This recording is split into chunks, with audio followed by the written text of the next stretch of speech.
Alright guys, I'm back on the Hayabusa swapped city car, and I got some exciting things in this episode. I've got over $2,000 in parts that I'm going to be installing.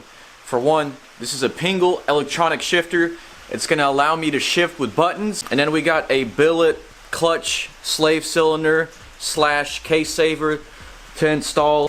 This episode is going to be mostly focused on safety things. I'm going to be installing some of this heat shield. We need to install a firewall, fully weld out the cage, and possibly even paint the cage. So yeah, lots of good stuff in this episode. Let's go ahead and get right into it. First thing I'm going to do is install an external fuel filler cap outside the car. Funny enough, in the same place you would use to charge the car up. It just basically, it's a safety thing. I don't want to have to smell gas inside the cabin every time I fill this thing up with gas. And then I checked over to my local auto parts store and I found a perfect hose to fit from the filler neck to the gas tank. Alright, so the filler neck is going to be right there. There's not that much space, but we should be able to make it work.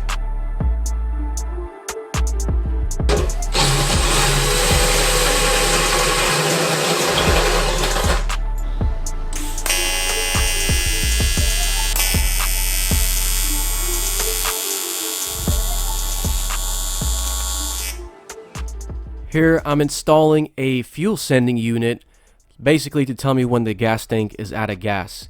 It's off a Yamaha Grizzly 660, and hopefully it works with the Hayabusa ECU. It should, I think.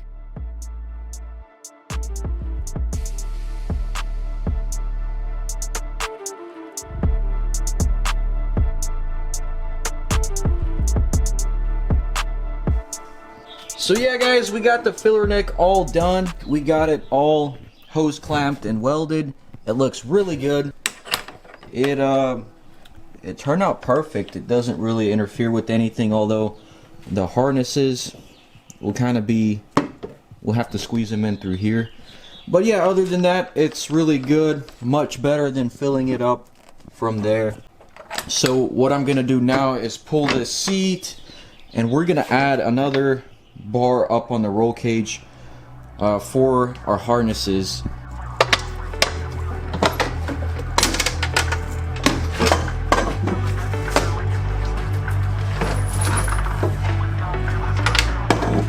Yeah, I gotta install this somewhere over here, and then I'm playing around with an idea of door bars to give me more protection and add more strength into the chassis, but I don't know if we really need them. We're gonna work on finishing welding this roll cage, and then we're gonna need to install our firewall. Sealing this whole cockpit will be pretty hard, pretty challenging. There's so many holes and gaps.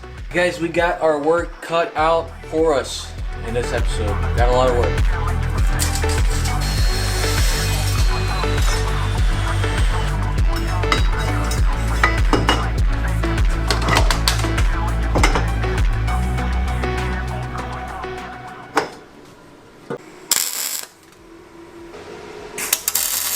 I would like to add even more steel to this thing, because for those of you that don't know, the aluminum, this thing has an aluminum roll cage. Probably not the best for high speeds, but certainly it's better than nothing. One of these days I'll have to take it all apart for paint. Well, it's aluminum, I don't really need to take it apart, but yeah, final weld out and whatnot.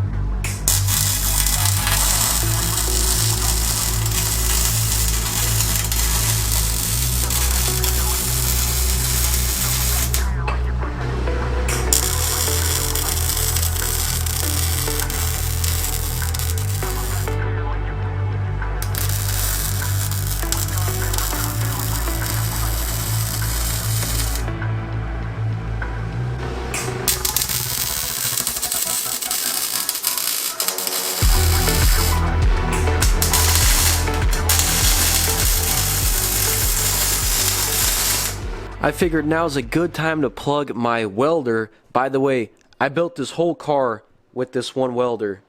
It has TIG features, MIG features, and stick. It's an all-in-one machine. Aluminum, stainless, steel, even titanium it can do. So I'm going to make my firewall or bulkhead removable, because if I need to service the engine really quick in a pinch, and let's say if I add a turbo later down the line, it will be a million times easier to service it from the front of the vehicle. Anyways, I want to address some of your guys' comments and concerns from the last episode. By the way, the last episode did pretty good, over 500,000 views. I'm glad my work is starting to pay off. Anyways, some of your comments just outright made me laugh or cringe. This is the most popular comment by far. People want to see this thing become a truck. Now, here's my take on it. From the very first episode, I wanted this thing to be OEM looking, OEM plus, look stock, and it does look stock. So I do not want to turn this thing into a truck. From an engineering standpoint, turning it into a truck would put a ton of stress onto the aluminum frame, and I do not think the aluminum frame could handle it. And it would just be better off and easier to build a whole new car or whole new truck from scratch rather than turn this into a truck. I was tempted, don't get me wrong.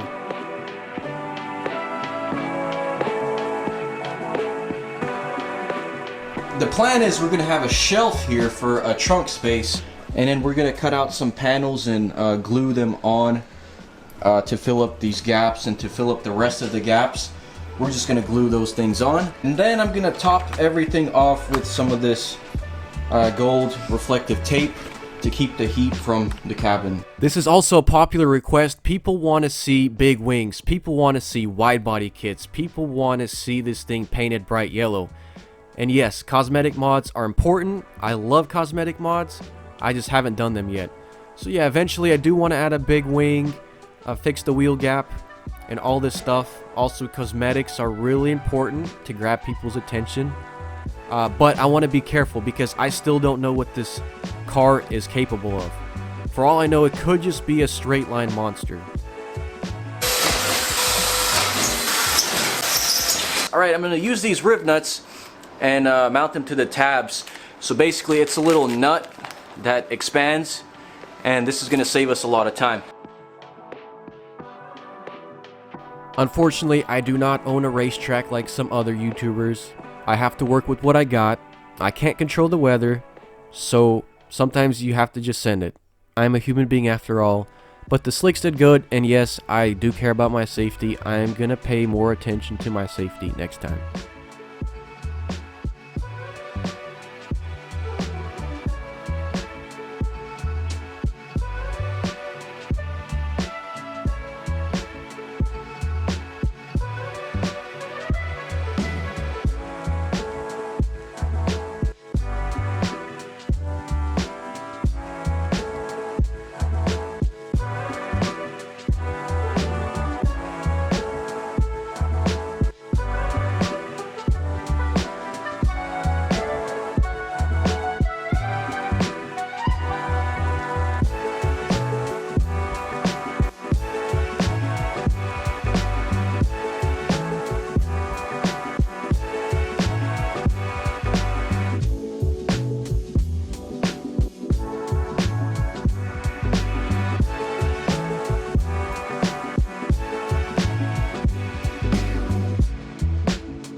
Alright guys, so we got the gold wrap installed. I don't know, kind of looks ricey, but it serves a purpose.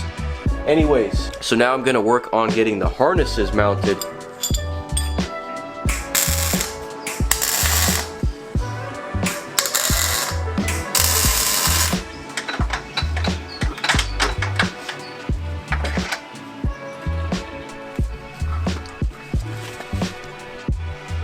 I got the harnesses installed on both sides.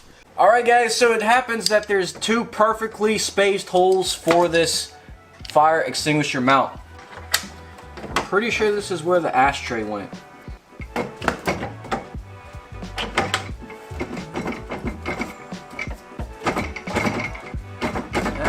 kind of floppy.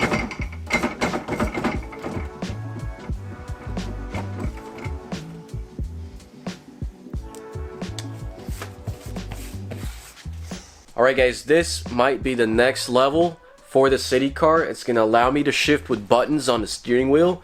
This was a huge safety concern of mine to let go of the steering wheel, being with how twitchy the car is. So this will make it safer and give me that F1 experience. I've built mechanical paddle shifters in the past, and I also have one on my cross kart which allows for really fast shifting, but this is the next level.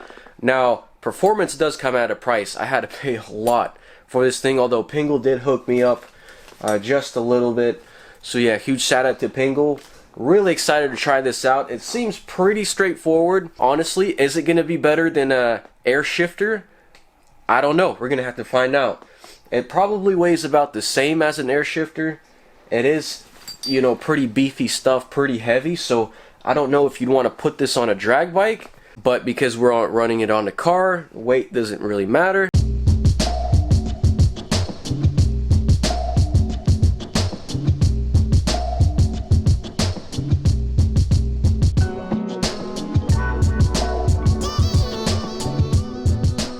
Alright, so this is the case saver, and it does not fit because the chain is running downwards. So I'm going to cut this off and re-weld a new mount up here. And this, our billet piece, hopefully everything clears. Alright, so here's that billet cover versus the old one. This is going to resist flexing a lot better than this one. Very important once you stuff heavy duty clutch springs in here to have that slave support.